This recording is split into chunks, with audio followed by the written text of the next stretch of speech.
Hello guys, हम लोग discuss कर रहे हैं अपना first chapter which is reproduction in the angiospermic plant, जिसका मतलब है आवर्त बीजी पादपों में जनन। देखिए स्टूडेंट, इसमें हमने कल तक डिस्कस कर लिया था एसेक्सुअल मोड ऑफ रिप्रोडक्शन में कटिंग और लेयरिंग टेक्निक, ठीक है। और उससे पहले एसेक्सुअल मोड ऑफ रिप्रोडक्शन में हमने डिस्कस किया था एगेमोस्पर्मी, ठीक है। उसमें स्टार्टिंग में हमने मेंशन किया था सेक्सुअल मोड ऑफ रिप्रोडक्शन, जो कि हम लोग एक डिस्कस करेंगे आगे दूसरे और तीसरे चैप्टर में, ठीक है स्टूडेंट। आगे इसको चलते हैं लेकर के। हम डिस्कस कर रहे थे asexual mode of reproduction. Asexual mode of reproduction में एक तो एगेमोस्पर्मी,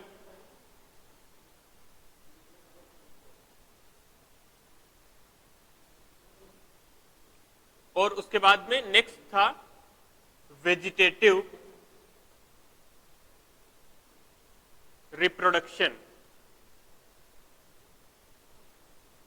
वेजिटेटिव रिप्रोडक्शन में एक तो natural vegetative reproduction, second was artificial vegetative reproduction. Natural vegetative reproduction में हमने स्टेम, रूट, लीफ और रिप्रोडक्टिव ऑर्गन से डिस्कस कर लिया था। और आर्टिफिशियल वेजिटेटिव रिप्रोडक्शन में हमने डिस्कस कर लिया था कटिंग के बाद में लेयरिंग, और आज हम स्टूडेंट्स डिस्कस करेंगे ग्राफ्टिंग। तो स्टार्ट करते हैं ग्राफ्टिंग से।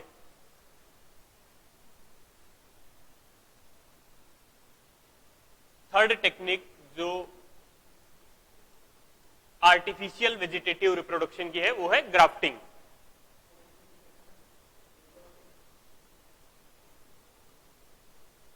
ग्राफ्टिंग जिसे हम बोलते हैं रोपण।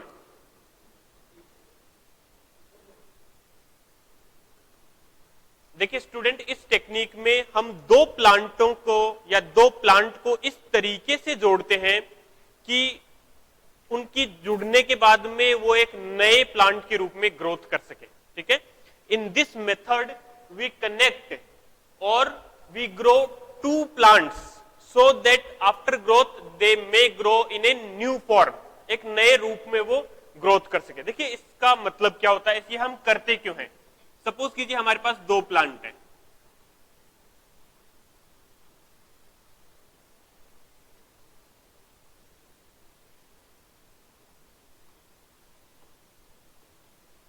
ये प्लांट एक है और ये है प्लांट सेकंड।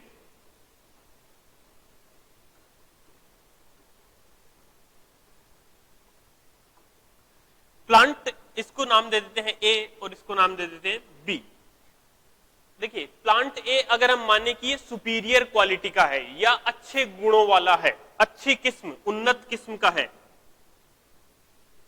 उन्नत किस्म,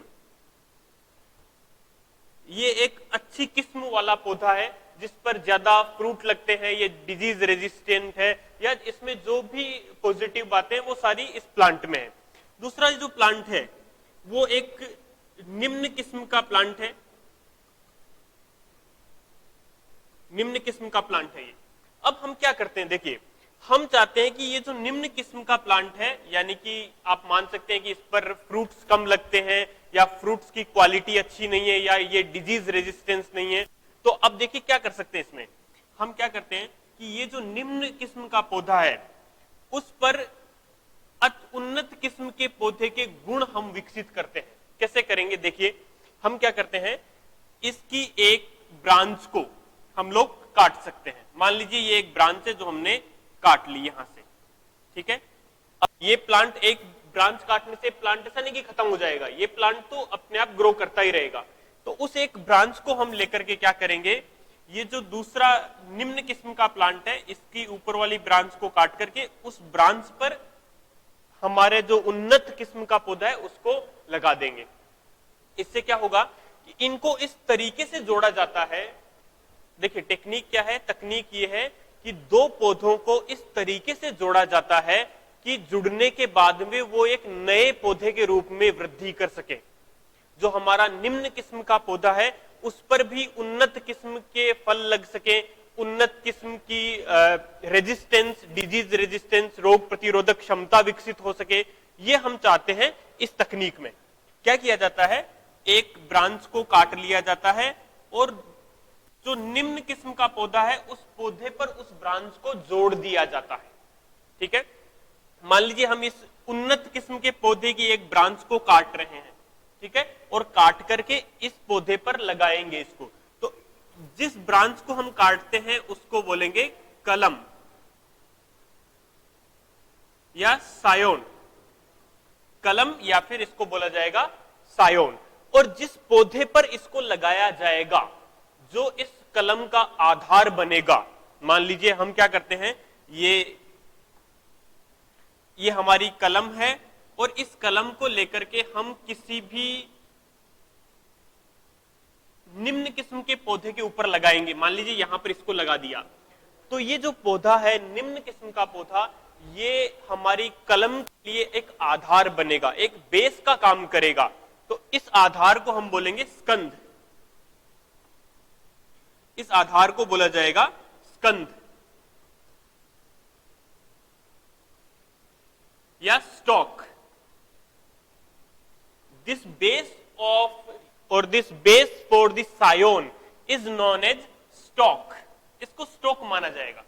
ठीक है स्टूडेंट, देखिए क्या होता है, इसको करने के ये जो टेक्निक है ग्राफ्टिंग टेक्निक, इसको करने की 4 अलग अलग तरीके हैं। देखिए किस तरीके से इसको किया जाता है।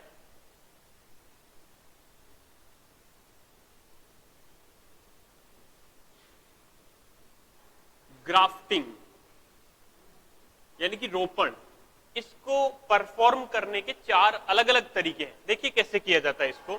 पहला तरीका ए, इसको बोला जाता है विप ग्राफ्टिंग या टंग ग्राफ्टिंग। टंग ग्राफ्टिंग। सेकेंड मोड जो है ग्राफ्टिंग का, veg grafting, veg grafting. Third mode है क्राउन ग्राफ्टिंग और लास्ट मोड है बड ग्राफ्टिंग। बहुत ही सिंपल सी टेक्निक है। टंग मतलब कि जिह्वा रोपण या जीभी जिसको बोलते हैं। वेज ग्राफ्टिंग यानी कि फच्चर रोपण, फच्चर रोपण। क्राउन ग्राफ्टिंग यानी कि मुकुट, मुकुट ग्राफ्टिंग या इसको बोलते हैं किरीट ग्राफ्टिंग। और बड ग्राफ्टिंग का मतलब है सिंपल सा कलिका रोपण। देखिए कैसे किया जाता है इनको। टंग ग्राफ्टिंग में, टंग ग्राफ्टिंग में बिल्कुल ध्यान से देखेंगे स्टूडेंट, बहुत ही इजी है ये। टंग ग्राफ्टिंग में हमारा जो स्टॉक है, स्टॉक और आप मान सकते हैं जिसको हमने क्या कहा था, स्कंद, स्टॉक और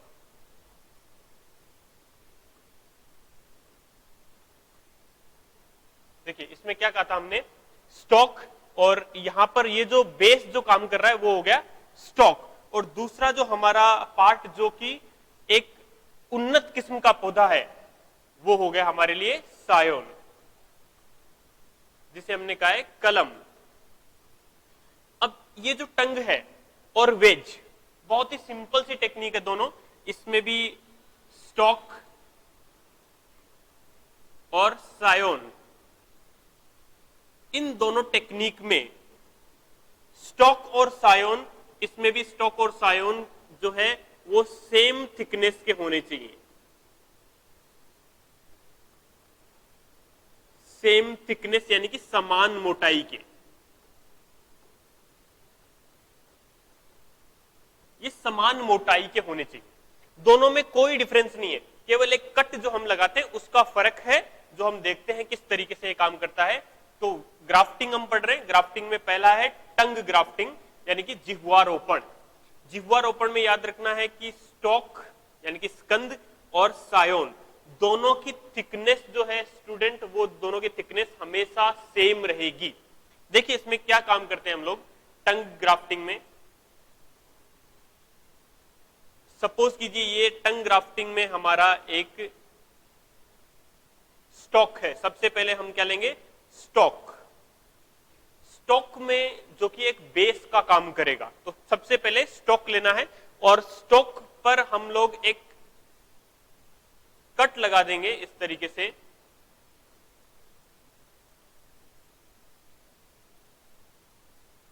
इस तरीके का कट लगा दिया जाता है किसके ऊपर, स्टॉक के ऊपर, ठीक है, वी शेप का एक कट लगा दिया जाएगा। इसके साथ ही हम दूसरा लेंगे सायोन यानी कि कलम, और सायोन में हम क्या करेंगे, सायोन में भी इसी तरीके से कट लगा दिया जाएगा। सायोन में आपको ऐसा कट लगाना है जो कि हमारे स्टॉक यानी कि स्कंद में पूरी तरीके से फिट हो जाए, ठीक है, इस तरीके से कट लगाना है आपको, बिल्कुल 5 से 8 सेंटीमीटर का कट लगाना है इस तरीके से कि वो जो सायोन है उसमें, सायोन जो है वो स्टॉक में पूरी तरीके से फिट हो जाए। देखते हैं कैसे काम करेगा ये, इस तरीके से, ठीक है, ये आप इस तरीके से इसको कट लगा सकते हैं आगे, ठीक है, आगे इस तरीके से कट लगा देंगे। ये हमारा है कलम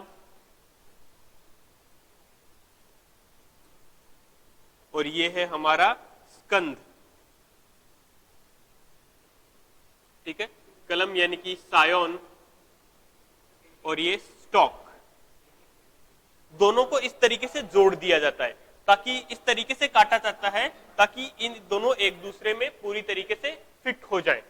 और आगे चल करके हम इन दोनों को बांध देंगे, बिल्कुल कस करके इनको बांधना है, इनको बांधने का एक लॉजिक है, ठीक है, मैं बता देता हूं, यहां पर हम लोग डिस्कस कर लेते हैं उसको। इनको इस तरीके से बांधा जाएगा कि इनका जो कैम्बियम है, कैम्बियम या इसको बोलते हैं एधा, इनका कैम्बियम या एधा आपस में जुड़ जाना चाहिए, आपस में कनेक्ट हो जाना चाहिए। कुछ दिन जब हम इनको कस करके बांध के रखेंगे तो इनका एधा आपस में जुड़ जाएगा और उनकी जो एधा की सेल्स हैं वो आपस में कोशिका विभाजन या सेल डिवीजन करने लग जाएंगी, जिससे कि ये लिविंग सिस्टम के जैसा एक ऐसा सिस्टम जो कभी टूटा हुआ नहीं था वैसे काम करने लग जाएगा और एक नए प्लांट के रूप में ग्रोथ करेगा। तो बेसिस इसका यह है कि इनकी कैम्बियम आपस में जुड़नी चाहिए। अगर कैम्बियम नहीं जुड़ेगी तो ये प्लांट फिर नए प्लांट के रूप में ग्रोथ नहीं करेगा। तो हमारे लिए सबसे इंपॉर्टेंट बात यह है कि इनको इस तरीके से आपको जोड़ना है कि कैम्बियम यानी कि संवहन पुल एधा जिसको कहते हैं, जिसमें कि जाइलम और फ्लोएम आता है, तो जाइलम, फ्लोएम और बाकी जो टिश्यूज हैं वो सब आपस में जुड़ने चाहिए, ठीक है, और जुड़ करके ऐसा लगना चाहिए कुछ दिनों के बाद में कि ये कटा हुआ नहीं है कहीं से भी, ठीक है, तो एक नए पौधे के रूप में ग्रोथ करने लग जाएगा। तो कैम्बियम जुड़नी चाहिए इनकी, जैसे अगर हम इनको जोड़ेंगे, आपस में इनको बांध देंगे तो ये इस तरीके से मान लीजिए एक नया पौधा बन जाएगा, जिसमें मान लीजिए कट इस तरीके से लगाया हुआ था और हमारा जो कलम है वो इस तरीके से था, मान लीजिए इस तरीके से कलम था, वो आपस में बिल्कुल ऐसे जुड़ गए हैं जैसे कभी भी इनको काटा हुआ नहीं था और इनको एक रस्सी की सहायता से या किसी और चीज की सहायता से इनको कस करके हम लोग बांध देंगे, ठीक है। इनको बांधने के बाद क्या होगा, पहली बात, ये बांधने से इनके जो एदा है वो बिल्कुल एक दूसरे के कांटेक्ट में रहेंगे, ऐसा नहीं कि थोड़ा बहुत हवा चलने से इधर उधर हिलेंगे नहीं।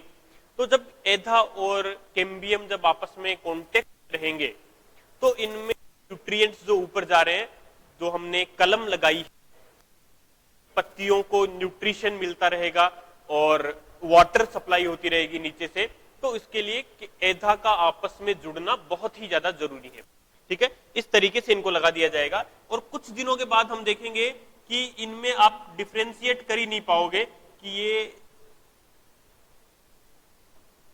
कलम कहां पर जुड़ी हुई थी और हमारा स्कंद कहां पर था, यानी कि आधार कहां पर है और कलम कहां पर जुड़ी है। तो इस तरीके से ये एक नए पौधे के रूप में विकसित हो जाएगा, ठीक है। ये है टंग यानी कि जिह्वारोपण। ठीक है, याद रखिए जिह्वारोपण में और वेज यानी कि फच्चर रोपण में कलम की और स्कंद की मोटाई जो है वो हमेशा क्या रहेगी, सेम थिकनेस रहेगी, समान मोटाई रहेगी। ठीक है स्टूडेंट, और ये समान मोटाई जो है इसकी वजह से इनके एधा जो है आपस में जुड़ने में आसानी रहती है। तो फिर फर्क क्या है, टंग में और वेज में फर्क क्या है? दोनों को इसी तरीके से जोड़ा जाता है। ठीक है, देखिए टंग में स्कंद पर एक वी शेप का कट लगाया जाता है। ठीक है, और कलम में कट इस तरीके से लगाया जाता है कि वो स्कंद यानी कि स्टॉक के ऊपर पूरी तरीके से फिट आ जाए। जबकि हम वेज में देखते हैं क्या होता है, वेज ग्राफ्टिंग में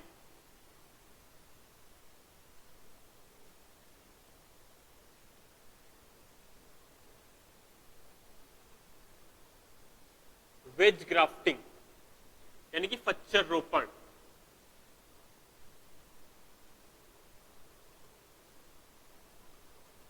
फच्चर रोपण में स्टूडेंट क्या किया जाएगा,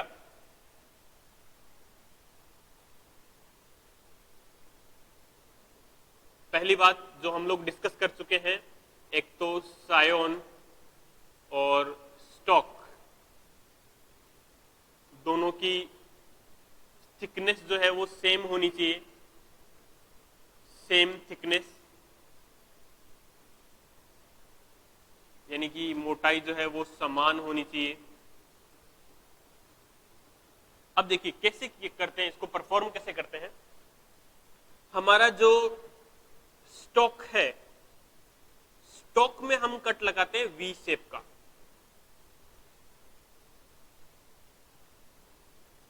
स्टॉक में वी शेप का कट लगा सकते हैं, और उसके बाद में हमारा जो सायोन है यानी कि जो हमारी कलम है उसमें हम कट लगा सकते हैं वेज शेप का। ये हमारी सायोन है, इस तरीके से सायोन जोड़ दिया जाएगा। ठीक है स्टूडेंट, स्टॉक यानी कि स्कंद और कलम यानी कि सायोन। स्टॉक में वी शेप का कट लगेगा। ठीक है, वी आकार का एक कट लगा दिया जाएगा, और हमारी जो स्टॉक और सायोन है उसमें वेज कट लगेगा। ठीक है, और इस तरीके से कट लगाया जाएगा कि दोनों आपस में पूरी तरीके से फिट हो जाएं। ठीक है, इस तरीके से जोड़ दिया जाएगा। आगे चल के इनमें क्या होगा देखिए,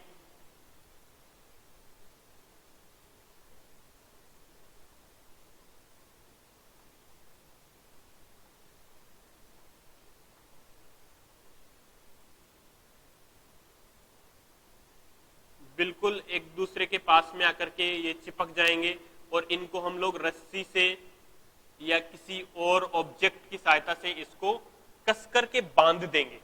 ठीक है, बांधने से क्या होगा, जैसा हम पहले डिस्कस कर चुके हैं, बांधने से हवा चलेगी या और कोई दूसरा फोर्स जो है इनको अलग नहीं कर पाएगा। तो इस तरह से जोड़ने के बाद में कुछ दिन इसको रखना है ऐसे बांध करके, और कुछ उसके बाद में कुछ समय बाद में ये अपने आप कैसा हो जाएगा, अलग हो जाएगा, या अपने आप ये जुड़ जाएगा, अलग नहीं होगा, ये इस तरीके से जुड़ जाएगा। ठीक है, इन दोनों के संवहन पुल आपस में जुड़ जाएंगे। संवहन पुल आपस में जुड़ने से क्या होगा कि ये जो भी न्यूट्रिशन या जो भी वाटर अब्सॉर्ब कर रहा है वो हमारी कलम तक सप्लाई हो जाएगी, और कलम जो है वो डेड नहीं होगी, इनएक्टिवेट नहीं होगी, खत्म नहीं होगी। ठीक है, वो जीवित रहेगी। ठीक है, क्योंकि इसको जुड़े रखने के लिए, इसको आपस में जोड़ने के लिए कुछ दिनों का समय तो लगेगा। ऐसा नहीं कि आपने लगाया और लगाते ही वो जुड़ जाएगी, तो उसको जोड़े रखने के लिए इसको कस करके बांधना जरूरी है। ठीक है, ये थी वेज ग्राफ्टिंग। उसके बाद देखिए ग्राफ्टिंग हमने पढ़ा है, 4 तरह की ग्राफ्टिंग है। एक तो टंग ग्राफ्टिंग, वेज ग्राफ्टिंग, थर्ड है क्राउन ग्राफ्टिंग, और फोर्थ है बड ग्राफ्टिंग। तो हम थर्ड देखते हैं, क्राउन ग्राफ्टिंग। सी क्राउन ग्राफ्टिंग।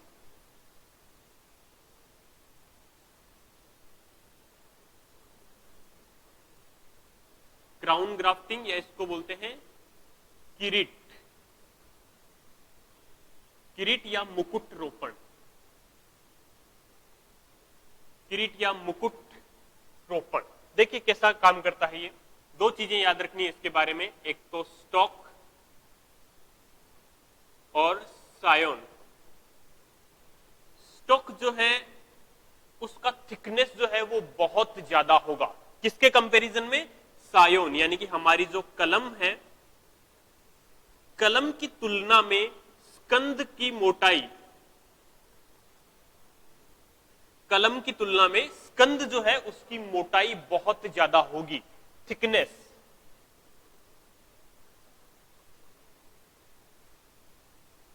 थिकनेस जो है वो बहुत ज्यादा है, किसकी तुलना में?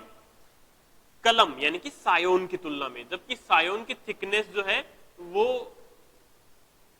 स्टॉक की तुलना में, यानी कि हमारा जो स्कंद है उसकी तुलना में बहुत ही कम है।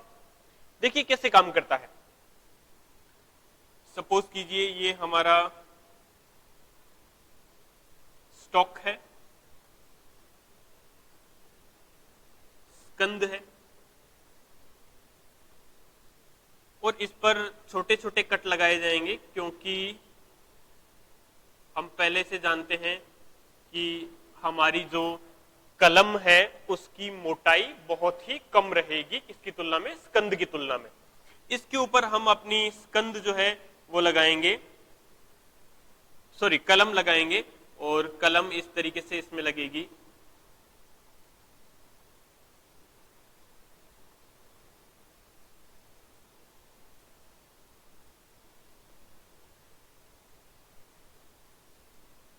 देखिए एक स्कंद पर, स्कंद हमारा था एक, और एक ही स्कंद पर हमने बहुत सारी कलम लगा दी। ये है हमारी कलम यानी कि सायोन। एक स्कंद पर बहुत सारी कलम हमने लगा दी, ये एक तरीके से मुकुट जैसा बन जाएगा, ठीक है। इसलिए इसको बोलते हैं मुकुट रोपण या क्राउन ग्राफ्टिंग, ठीक है। जैसे आपने देखा होगा मुकुट जो टीवी सीरियल्स में दिखाते हैं, वो मुकुट लगा करके आगे पीछे थोड़ा कुछ ऐसा चलता रहता है, ठीक है। तो ये कलम यानी कि सायोन, इस तरीके से इन सब में ये लीफ, ठीक है, तो ये एक मुकुट जैसा बन जाएगा, ठीक है। तो इसलिए इसको बोलेंगे क्राउन ग्राफ्टिंग। याद रखना है सायोन, क्राउन ग्राफ्टिंग में स्कंद की मोटाई बहुत ज्यादा होगी और कलम की मोटाई स्कंद की तुलना में बहुत कम होगी, ठीक है स्टूडेंट। तो आगे चलते हैं, बड ग्राफ्टिंग, डी।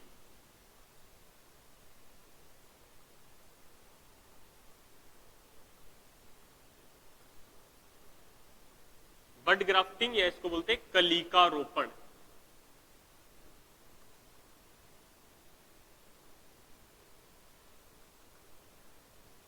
ठीक है, जैसे नाम से ही पता चल रहा है, बड का हमने ग्राफ्ट करना है, किसी ब्रांच का, किसी तने का ग्राफ्ट नहीं बनाना है, हमें एक छोटी सी बड कलिका लेनी है, उसका रोपण करना है। देखिए क्या किया जाएगा, ये हमारा है स्टॉक, स्कंद, ठीक है। ये स्कंद में किसी तरीके का, इसको पूरी तरीके से काटना नहीं है, हम क्या करेंगे, इसकी जो बार्क है, ठीक है, इसकी बार्क में एक टी शेप का कट लगाएंगे, ठीक है। ये बार्क है, इस बार्क में हम लोग टी शेप का एक कट लगा देंगे ऐसे, ठीक है। और इस टी शेप के कट में हम बड जो है, कलिका जो है, उसको ग्राफ्ट बना देंगे, ठीक है। यहां पर हमारी बड जो है उसको हम लोग ग्राफ्ट कर सकते हैं। इसको कस करके बांध दिया जाएगा, बिल्कुल टाइट इसको बांध दिया जाएगा। तब तक इसको बांध दिया जाएगा जब तक कि इसके संवहन पुल या इसकी कोशिकाएं आपस में जुड़ नहीं जाती हैं और कोशिकाएं विभाजन नहीं करने लग जाती हैं, ठीक है। बांधे रखना जरूरी है, क्योंकि अगर नहीं बांधेंगे तो ये प्रेशर की वजह से या हवा की वजह से या किसी भी रीजन की वजह से ये नीचे गिर सकती है या बिल्कुल टाइट ये बंधेंगे नहीं तो इनमें न्यूट्रिशन की जो सप्लाई हो रही है वो सप्लाई नहीं होगी, तो इसलिए बिल्कुल टाइट इसको बांधना है कुछ दिनों के लिए। और कुछ दिनों के बाद में क्या होगा कि इनके उत्तक जो है, इनके टिश्यूज जो हैं वो आपस में जुड़ जाएंगे, और जब ये आपस में जुड़ जाते हैं तो हम इनको जिससे बांधा उसको खोल करके एक नए प्लांट के फॉर्मेशन में, नए प्लांट के रूप में ग्रोथ करने लग जाएंगे। तो ये सब था बड ग्राफ्टिंग। ठीक है स्टूडेंट, उम्मीद आपको समझ में आ रहा होगा। तो इसी के साथ हमने एसेक्सुअल मोड जो है वो कंप्लीट कर लिया। ठीक है, देखिए एंजियोस्पर्मिक प्लांट, एंजियोस्पर्मिक प्लांट्स जो थे, रिप्रोडक्शन हमने पढ़ा था, एक तो एसेक्सुअल और दूसरा हमने पढ़ा था सेक्सुअल। सेक्सुअल रिप्रोडक्शन क्या होता है ये हम लोग डिस्कस करेंगे अभी आगे। अभी के लिए हमने डिस्कस किया है asexual mode of reproduction. Asexual में हमने पढ़ लिया था एक तो एगेमोस्पर्मी यानी कि एनिसेक बीजता, एनिसेक बीजता,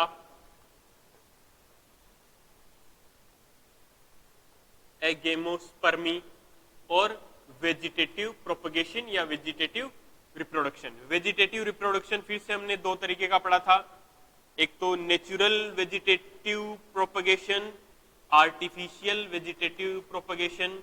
नेचुरल वेजिटेटिव प्रोपगेशन में हमने स्टेम के बारे में डिस्कस किया था, रूट के बारे में, लीफ के बारे में और रिप्रोडक्टिव ऑर्गन्स के बारे में। सबके एग्जांपल्स हमने डिस्कस कर लिए थे।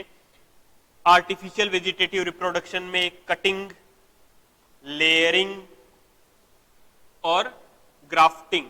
कटिंग में भी हमने stem cutting, root cutting, layering में माउंट लेयरिंग यानी कि टीला दाब और एयर प्रेशर हमने पढ़ लिया था। ग्राफ्टिंग हमने पढ़ लिया चार तरह की, टंग ग्राफ्टिंग, वेज ग्राफ्टिंग और बड ग्राफ्टिंग, और तीसरा जो हमने डिस्कस किया था वो था क्राउन ग्राफ्टिंग। ये सब हम लोग डिस्कस कर चुके हैं एग्जाम्पल के साथ में। एक और एग्जाम्पल जो हमें याद रखना है, ग्राफ्टिंग कौन से प्लांट्स में यूज की जाती है। स्टूडेंट ग्राफ्टिंग जो है वो मेनली यूज की जाती है रोज में, मैं लिख देता हूं यहां पर। ग्राफ्टिंग मेनली यूज की जाती है रोज में, मैंगो, गवावा, एप्पल और लेमन। ठीक है, गुलाब में, आम में, अमरूद में, सेब में और नींबू में। ये एग्जाम्पल्स हैं जिनमें ग्राफ्टिंग जो है वो मेनली यूज की जाती है। अब हमारे पास देखिए एंजियोस्पर्मिक प्लांट में हमने जो एसेक्सुअल मोड ऑफ रिप्रोडक्शन है वो कंप्लीट पढ़ लिया है। इसके बाद हम लोग स्टार्ट करते हैं सेक्सुअल मोड ऑफ रिप्रोडक्शन। ठीक है, हमारे चैप्टर फर्स्ट में एक थोड़ा सा इंट्रोडक्शन है, जो सेक्सुअल मोड ऑफ जो यूनिट है, जो स्ट्रक्चर दी जाती है एंजियोस्पर्मिक प्लांट में, जो कि है फ्लावर, उसके बारे में हम लोग डिस्कस करते हैं।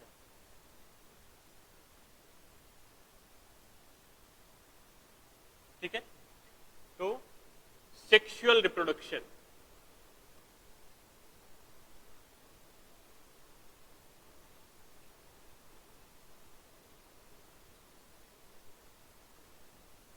इन एंजियोस्पर्मिक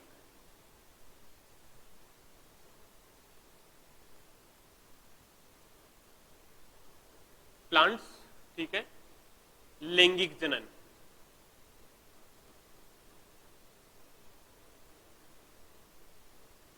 किसमें? आवर्त बीजी पादपों में। ठीक है स्टूडेंट, पहला पॉइंट बहुत ही सिंपल सी टेक्निक है ये। इसमें पहला पॉइंट याद रखना है, एंजियोस्पर्मिक प्लांट्स के लिए जो रिप्रोडक्टिव स्ट्रक्चर्स होती हैं या रिप्रोडक्टिव पार्ट्स होते हैं वो होते हैं फ्लावर, पुष्प। ठीक है, एंजियोस्पर्मिक प्लांट्स के लिए रिप्रोडक्टिव ऑर्गन्स पाए जाते हैं किसके ऊपर? फ्लावर। ये पहली बात है, फ्लावर के ऊपर ये पाए जाएंगे। फ्लावर के बारे में अब हम लोग डिस्कस करेंगे, what do we mean by flower. Flower से हम क्या समझते हैं? Flower is a modified shoot.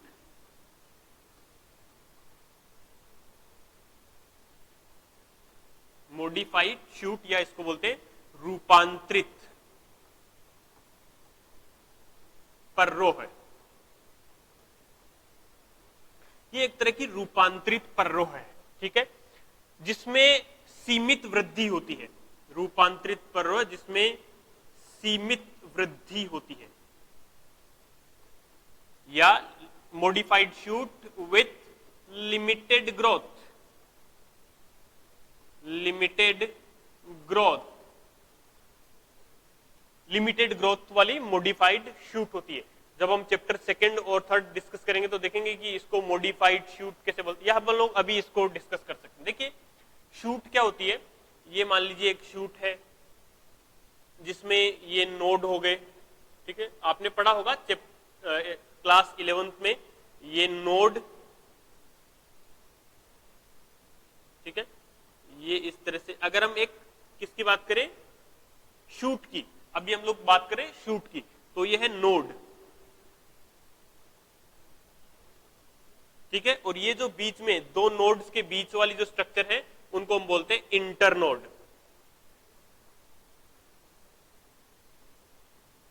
ठीक है, ये जो इसके बीच वाली स्ट्रक्चर है इंटरनोड। तो हमने फ्लोवर के बारे में क्या पढ़ा है, flower is a modified shoot with limited growth, यानी कि पुष्प एक सीमित वृद्धि वाला रूपांतरित पर्रोह है, ठीक है। अब ये सीमित वृद्धि वाला, ये तो सामान्य पर्रोह, सामान्य जो नोड होती, सामान्य जो शूट होती है वो है। अब रूपांतरित पर्रोह का क्या मतलब है, रूपांतरित पर्रोह का मतलब ये है कि हमारा जो फ्लोवर होता है उसमें जो नोड और इंटरनोड्स हैं वो आपस में कंडेंस होते हैं या कंप्रेस्ड होते हैं।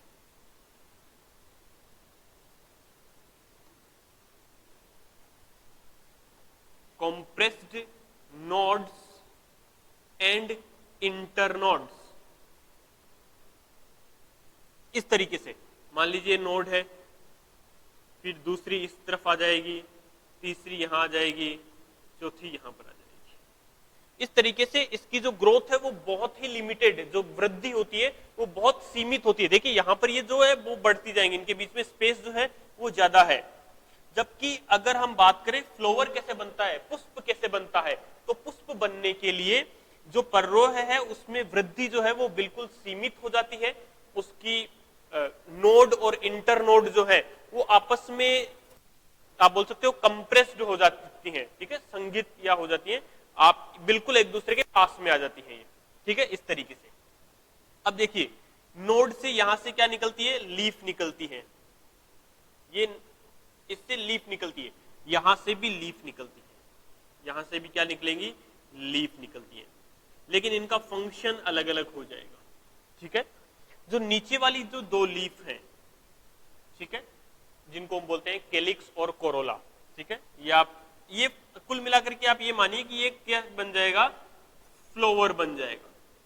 अब ये फ्लोवर एक्चुअल में कैसा होता है वो हम लोग डिस्कस करते हैं, ठीक है।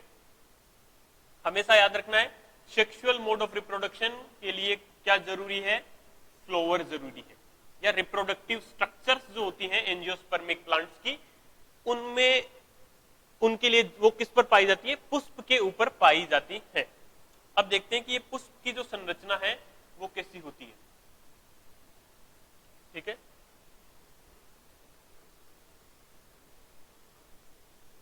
फ्लोवर या पुष्प,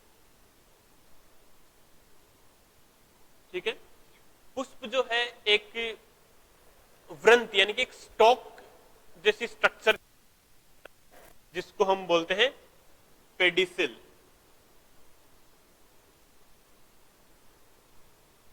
पेडिसिल या इसको बोलते हैं पुष्प वृंत। पुष्प वृंत, पुष्प जो है वो एक स्टॉक के फॉर्मेशन, एक स्टॉक जैसे स्ट्रक्चर्स के ऊपर पाया जाता है, ठीक है। ये हमारा एक पुष्प है, मान लीजिए ये एक स्टॉक की स्ट्रक्चर के ऊपर पाया जाएगा, एक वृंतनुमा संरचना, तंतुनुमा संरचना के ऊपर पाया जाएगा, जिसे बोला जाएगा पेडिसिल।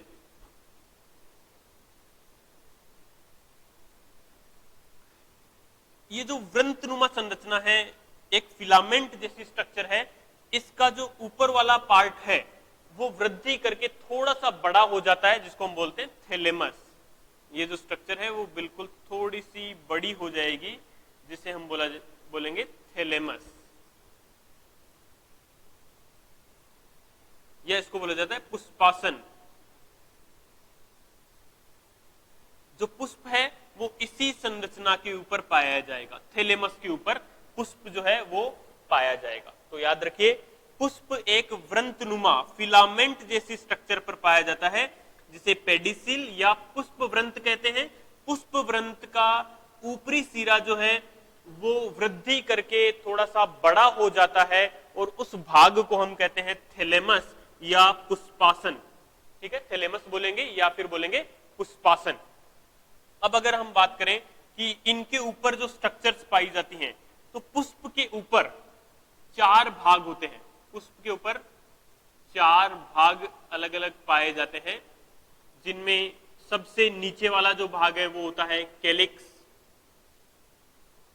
उसके ऊपर, कैलिक्स के ऊपर पाया जाता है Corolla, calyx, Corolla, androecium, gynoecium,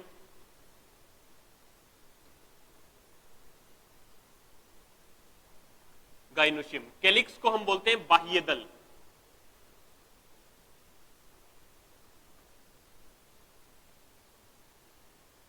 बाह्य दल पुंज, कोरोला दल पुंज, और एंड्रोशियम को बोलेंगे पुमंग, और गाइनोशियम बोले तो जायांग। ये 4 तरह की संरचनाएं पुष्प के ऊपर पाई जाती हैं। ऐसा पुष्प जिसके ऊपर ये चारों संरचनाएं पाई जाती हैं उसको हम बोलते हैं पूर्ण पुष्प। जिसके ऊपर ये चारों संरचनाएं यानी कि बाह्य दल, दलपुंज, पुमंग, जायांग, ये चारों संरचनाएं जिसके ऊपर पाई जाती हैं उस पुष्प को हम कहेंगे पूर्ण पुष्प। पूर्ण पुष्प या कंप्लीट फ्लावर। और इनमें से अगर कोई एक अनुपस्थित है, कोई एक एब्सेंट है, मान लीजिए कैलिक्स पाया जाता है, कोरोला पाया जाता है, एंड्रोशियम है, गाइनोशियम नहीं है किसी किसी फ्लावर्स में, तो ये आप इसको बोल सकते हैं अपूर्ण पुष्प या इनकम्प्लीट फ्लावर। कुछ फ्लावर में हो सकता है कैलिक्स है, कोरोला है, एंड्रोशियम नहीं है और गाइनोशियम है, तो उसको भी आप क्या बोल सकते हैं, इनकम्प्लीट पुष्प। हमारे आसपास अगर हम देखें तो कंप्लीट पुष्प जो है यानी कि पूर्ण पुष्प जो है उसके उदाहरण हो सकते हैं मटर, सरसों, और इनकम्प्लीट पुष्प के उदाहरण हो सकते हैं पपीता, पपाया। तो ये सब एग्जाम्पल्स इसके हो सकते हैं। ठीक है, याद रखेंगे आवर्त बीजी पादपों में जनन के लिए जो आवश्यक संरचना है वो है पुष्प, या आप बोल सकते हो आवर्त बीजी पादपों को हम पुष्पीय पादप भी कहते हैं। ठीक है, ये पुष्प जो है वो जनन के लिए संरचना होती है। पुष्प जो है वो एक तंतुनुमा संरचना के ऊपर पाया जाता है, एक व्रंतनुमा संरचना के ऊपर पाया जाता है, स्टॉक जैसी स्ट्रक्चर के ऊपर पाया जाता है, जिसे पेडिसिल कहा जाता है, या इसको बोलते हैं पुष्प व्रंत। पुष्प व्रंत का ऊपरी सिरा जो है वो फूल करके या वृद्धि करके बड़ा हो जाता है, जिसको हम बोलते हैं पुष्पासन या थैलेमस, जिसके ऊपर हमारा पुष्प जो है वो पाया जाता है। अब देखते हैं पुष्प की संरचना।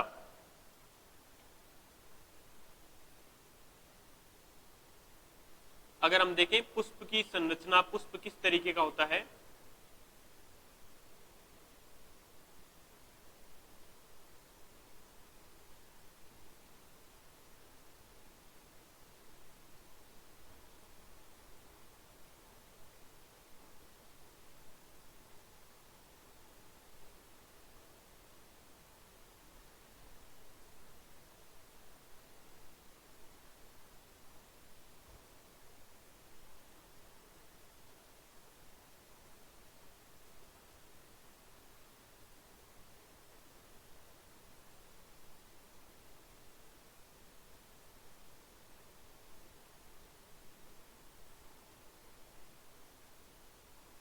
ठीक है, ये जो नीचे वाली जो स्ट्रक्चर है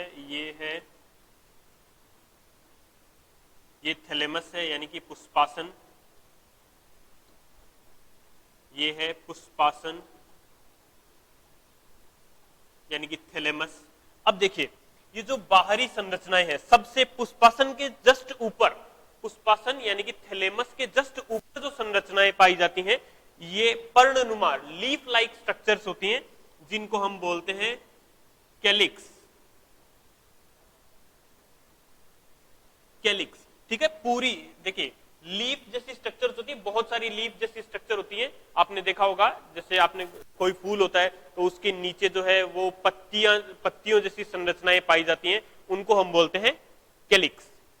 पूरी संरचनाओं को मिलाकर के बोलते हैं कैलिक्स। लेकिन अगर हम एक पत्ती को देखें, मान लीजिए एक पत्ती को यहां से हटा लें तो उसको बोलते हैं सेपल,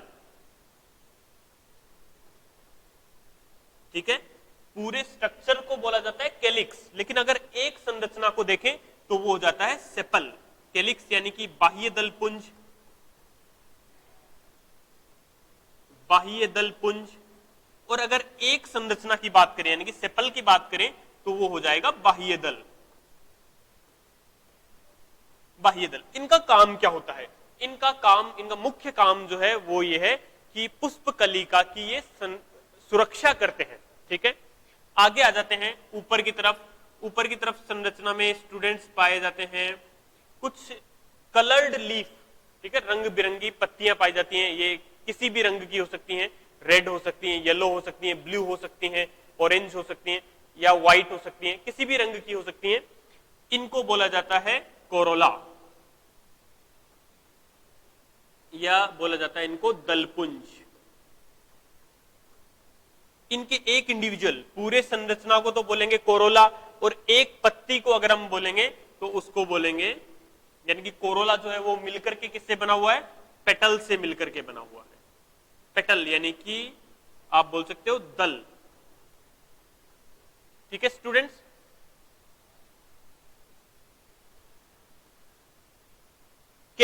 कोरोला का जो काम है वो इनका फंक्शन है कि ये जो पोलिनेटिंग एजेंट है, परागण के लिए जो आवश्यक चीजें हैं उनको अपनी तरफ आकर्षित करता है, जिनमें इंसेक्ट्स मेनली होते हैं, तो ये इंसेक्ट्स अपनी तरफ अट्रैक्ट करता है। इसके बाद में ये जो स्ट्रक्चर्स है ये जो है गाइनोशियम है, और गाइनोशियम से ठीक नीचे जो है वो पाए जाते हैं इस तरीके से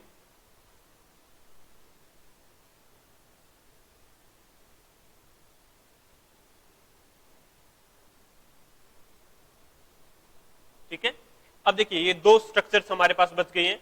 ये जो है स्ट्रक्चर है वो है एंड्रोशियम, ये पूरा का पूरा जो स्ट्रक्चर है वो एंड्रोशियम है। एंड्रोशियम ये जो में ऊपर वाला जो पार्ट आता है, एंड्रोशियम में ऊपर वाला जो पार्ट है वो पार्ट है एंथर, और ये जो नीचे वाला जो एक स्टॉक जैसी स्ट्रक्चर है इसे हम बोलते हैं फिलामेंट। ये पार्ट आ जाएगा फिलामेंट, ठीक है। ये एंथर और फिलामेंट मिलकर के बनाएंगे। एक और पार्ट होता है इसमें कनेक्टिव, वो यहां पर बीच में पाया जाता है कनेक्टिव, वो हम पढ़ेंगे, डिस्कस करेंगे आगे। तो एक और पार्ट है कनेक्टिव, ठीक है, वो भी इसी में आएगा। ये आ जाता है एंड्रोशियम या इसको बोलते हैं पुमंग। सबको मिलाकर के बोलेंगे पुमंग, लेकिन अगर मैं अकेले की बात करूं, इसके अकेले की बात करूं तो ये पुमंग जो है वो मिलकर के बने होते हैं पुंकेसर से। पुंकेसर या इसको बोलते हैं स्टेमन। इनके बारे में डिटेल में डिस्कस करेंगे आगे चैप्टर सेकंड में कि इनके अंदर क्या कौन सी संरचनाएं पाई जाती हैं, ये बनते कैसे हैं, इनके अंदर जो नर जनन भाग है वो कैसे विकास होता है उसका, यानी कि नर युग्मक का कैसे विकास होता है, आगे डिस्कस करेंगे, ठीक है। ये एंथर और फिलामेंट, और एक और पार्ट होता है कनेक्टिव जो कि हम लोग डिस्कस करेंगे बाद में। इसके ऊपर सबसे अंदर की तरफ, पुष्प में सबसे अंदर की तरफ जो पार्ट होता है वो होता है गाइनोशियम या जायांग। गाइनोशियम, ठीक है। गाइनोशियम के तीन पार्ट होते हैं, स्टिग्मा, स्टाइल और ओवेरी। ये जो सबसे अंदर वाला जो पार्ट है ओवेरी, इसको बोलते हैं वर्तिका, वर्तिकाग्र और अंडाशय, ठीक है। तो इस अंडाशय में पाए जाते हैं अंडक, इस तरीके से,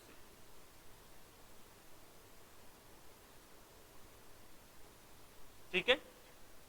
इसमें आप बोल सकते हो अंडक या बीज पाए जाते हैं, बीज नहीं, इस अंडाशय में बनेंगे मादा युग्मक, फीमेल गेमेट का फॉर्मेशन इसमें होता है। ठीक है, तो ये एक तरह की कंप्लीट स्ट्रक्चर हो गई किसकी, फ्लावर की। ये फ्लावर की स्ट्रक्चर है, याद रखिए फ्लावर जो है एक ही फिलामेंट जैसी स्ट्रक्चर पर पाया जाता है जिसको बोलते हैं पेडिसिल। पेडिसिल यानी कि पुष्पवृंत।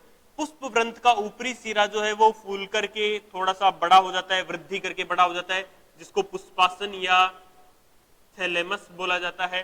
ठीक है, उसके थैलेमस के जस्ट ऊपर पाया जाता है कैलिक्स, जो कि लीफ की जैसी स्ट्रक्चर है, हरे रंग के होते हैं ये, और जिनको बोला जाता है बाह्य दल पुंज। अगर एक पत्ती को हम निकालेंगे तो उसको बोला जाएगा सेपल या बाह्य दल। इनका काम है पुष्पकलिका की सुरक्षा करना। पुष्पकलिका या कैलिक्स के ऊपर पाया जाता है कोरोला, जिसको बोलते हैं दलपुंज, और इसके एक सदस्य को बोला जाएगा पेटल यानी कि दल। इनका काम है पोलिनेटिंग एजेंट को, इंसेक्ट्स को अपनी तरफ अट्रैक्ट करना। और इसके पास में एंड्रोशियम पाया जाता है। एंड्रोशियम जो है वो तीन चीजों से मिलकर के बना होता है, एंथर, फिलामेंट और कनेक्टिव, जो कि आगे हम लोग नेक्स्ट चैप्टर में इसको बहुत डिटेल में डिस्कस करेंगे। इसके बाद में जायांग या गाइनोशियम। ठीक है, गाइनोशियम जो है वो स्टिग्मा, स्टाइल और ओवेरी से मिलकर के बना होता है। ओवेरी में बनते हैं फीमेल गैमेट्स। ये एक तरह की कंप्लीट स्ट्रक्चर हो गई फ्लावर की। ठीक है स्टूडेंट, अब ऐसा फ्लावर जिसमें ये सारे चारों के चारों स्ट्रक्चर्स पाई जाती हैं वो कंप्लीट फ्लावर, जिसमें नहीं पाई जाती है वो इनकम्प्लीट फ्लावर। एक बेसिक ओवरव्यू हमने देख लिया फ्लावर का। आगे हम लोग डिस्कस करेंगे कि फ्लावर किस तरीके से सेक्सुअल मोड ऑफ रिप्रोडक्शन में यानी कि लैंगिक जनन में किस तरीके से भाग लेता है। कौन से इसके नर जनन भाग होते हैं, कौन से इसके मादा जनन भाग होते हैं, और उनमें नर युग्मक का, मादा युग्मक का किस तरीके से विकास होता है, किस तरीके से सिनगेमी यानी कि युग्मकों का संलयन होता है। ये सब चीजें हम लोग डिस्कस करेंगे अपने नेक्स्ट लेक्चर में, यानी कि चैप्टर 2 में। ओके स्टूडेंट, तब तक के लिए थैंक यू।